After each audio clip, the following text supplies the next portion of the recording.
Hey everyone! So I've had so many requests for this video, it is unbelievable. Oh, how many you say? It's over 9,000! And they've been really spread out across the years as well. Hey Zeppelin, where's your setup video? Yo man, where your setup video be at? I demand a setup video. What? Totally outrageous. But finally, it's time for the truth to be revealed. Yep, I'm finally going to do my setup video for how I record my walkthroughs on YouTube. So hopefully this will enlighten you about how I record my YouTube videos, and who knows, you might spot something that I've been doing fundamentally wrong since the beginning, or vice versa. You never know. Right then, it's time for a Zeppeling1993 history lesson. Back in the olden days, before the invention of 1080p, there was a time where webcam videos were fine. They were appreciated. They were admired. People still liked them. Apart from this guy, of course. Bro, why do you have so many views if you don't have an HD PVR? Because back in 2008, no one cared about high quality videos. Or at least I didn't. You know, I was probably behind with the times. You know that kid right at the back of the classroom who has no idea what's going on and has been paying attention all lesson? That's pretty much me in the YouTube scenario. But yeah, I used the webcam on my laptop to record it, and it was pretty awful. Good God, he has got a point now. It was bad, wasn't it? I remember just sitting in front of our family TV that Christmas, and my parents just "What are you doing, Jack?" And I'm just go away, I'm trying to record stuff here. And then back in 2009 I got an easy cap, which I still have to this day, just in case everything else fails miserably. Recording. No! Then in 2011 I got a Dazzle, and I've been using that for most of my walkthroughs ever since. I still use it for my PS2 walkthroughs like Harry Potter Quidditch World Cup. Which means it's time to show you how this bad boy works. Okay, so to record with a Dazzle, you'll obviously need the Dazzle capture card, like I have here. You'll then need an AV cable for your console, be it PS2, an Xbox 360 or PS3 if you're really using AV cables for them still.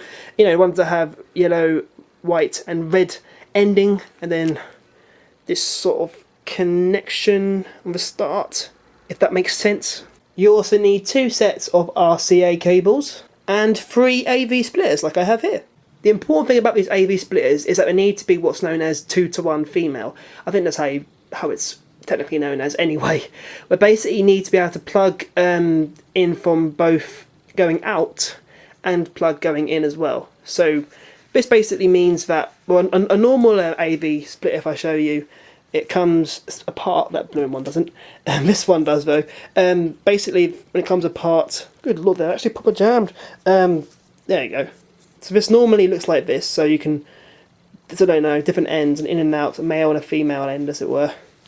But the adapter which I have for them, this little thing here on the end, makes it.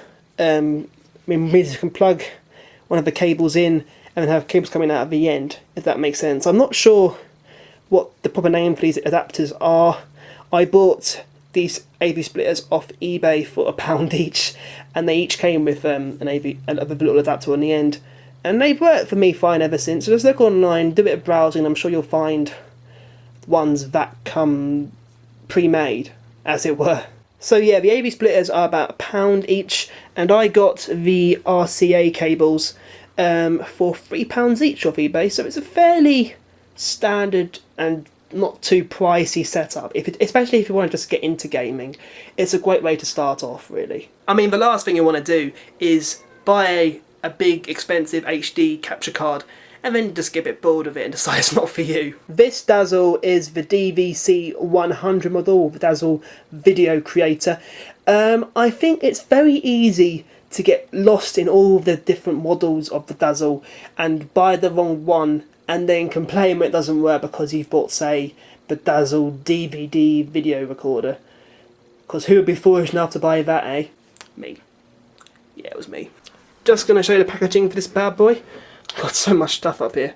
This is the box it comes in, just so you've got a little reference if you're looking online and wondering what on earth, which one should I buy. Price wise, the Dazzle's about £60–70 new, But I took a risk. I went on eBay and managed to get this pre-owned for 20 quid, but it all came in the box. Everything was perfectly fine. It came with the software as well that I needed for it. So sometimes it is worth looking into pre-owned Dazzles because it is a lot cheaper. You know, I saved myself, what, 40, 50 quid? So with a normal setup, you basically have a cable that connects the console directly to the TV, and that then sends a signal to the TV which allows you to see the game. So basically what you need to do to be able to get the Dazzle to work is split the signal. So you have your AV cable here for your console, be it your PS2, PS3, Xbox 360 or Wii, that's a good one. So first of all you need to attach this bad boy into your console like you normally would. There it is at the back of the console. And then what you want to do is you need to attach the end of this cable. You need to attach 3 AV splitters to the end of this cable. So it now looks like this. You've got them all plugged in to the end. So now basically what you're doing is splitting the signal so that it can now go out via 2 cables instead of 1. You then need to get one of the RCA cables and attach them to one side of the splitters. Just like that. So they're all attached to the left hand side. Then attach the other end of this cable that you just plugged in to the splitters. And you need to plug this in to the Dazzle, which is very, very simple, believe me. It's not rocket science. Here's the Dazzle, looking very much like one of the robots out of Portal or Portal 2. And just put the white one in there, put the red one in there, in the right audio, and then put the yellow one, the video, into that one. Just ignore the S video for now, just backs us if you want to have a different connection. It's not needed though for this setup. Then just plug your Dazzle into your computer via USB. After that you just want to attach the other RCA cable into the other side of these splitters. There we go, that's all set up now, all looking very cabled up. And then just plug the other end of the RCA cables into your TV like you normally would with the AV cable from your console. So that's how you set it up. So now you've got your console sending off a signal both to the Dazzle and to your TV. So you can both see the game on the TV and record into your PC. Voila! Oh no, no signal! Oh no, my life. Don't worry, I'm only fooling you. So to record your Dazzle you will need some sort of software for your computer. The Dazzle comes with Pinnacle Studio usually, or at least it should do unless you've bought a pre-owned copy which is literally just for Dazzle. So yeah, I'm using Pinnacle 11, I'm a bit behind the times again, but I can't afford to buy nice shiny new editing software. As you can see it's all connected up and I don't really need to explain how to use it, it's very self-explanatory really. Finally, if you want to record commentary for your walkthroughs or videos, you'll need a headset. I use this rather lovely Microsoft LX1000, which I bought from my local Argos store. For those of you who don't know what Argos is, if you're in the US and like, what on earth's Argos? It's just a massive sort of place where you can just buy anything. You have a catalogue, you say I want that one, and they bring it for you. It's crazy like that. And it cost me about £30, and it does the job fairly well. I'd say you can understand me most of the time when I'm narrating my videos. You then also need to have some sort of software to then record your voice, because the normal software for recording the Dazzle will of course be recording the audio from the game, so you need to have some sort of separate software to record your commentary. You can either use Audacity, or I use Free Sound Recorder because sometimes Audacity crashes. But Free Sound Recorder, you can download it online. It's perfectly free, legal and harmless. I've not had any problems with my laptop because of it. And it's very simple to use. You just press the big record button, it starts recording, you then press stop. It's as simple as that. You then need some sort of editing software to put it all together. You can use Windows Movie Maker, or you can use Pinnacle, which of course you've just been using to work the Dazzle, but I've always used Sony Vegas. It's always worked fine for me. I think it was just one of the first proper ones outside Windows Movie Maker that I learned how to use, and I've just stuck with it since. This is one of the most recent ones, Platinum version 12. You don't need to use Sony Vegas Pro or anything like that, nothing too serious, because you're not really doing, unless you want to use like loads of effects, You don't really need to have the Pro version. This will do fine. I think it was about £40 from Amazon, so it's not too pricey overall. Here it is in all its glory, where the magic happens. This is just the most recent project that I've been working on, Harry Potter The Quidditch World Cup Part 16. As you can see there, I've got titles, I've got just a basic video file, and also the music for the game there. I'll show you that. That's the music for the game there, and then down below is my commentary. Now basically what you have to do is you have to sync the commentary up to the video game footage. There are several ways of doing this. What I tend to do though is during a particular cutscene I will basically maneuver myself closer to the TV so that my headset will then pick up what they're saying in the game, as it were. It'll get an echo on the microphone basically, and then I can just sort of use that to sort of, you know, put the two together, to sync them up together, get them on time, on track with each other. I hope that all makes sense. But yeah, it's really simple really. You just, a lot of it is just, you know, you sort of pick up as you go along really. Just practice makes perfect, throwing yourself in head first, playing around with these sort of editing softwares will just teach you how to do it quite quickly really. You'll pick it up very easily. If I can, anyone can. Recently I also got a Roxio HD capture card to sort of, well, hopefully to transfer my PS3 games into HD recordings.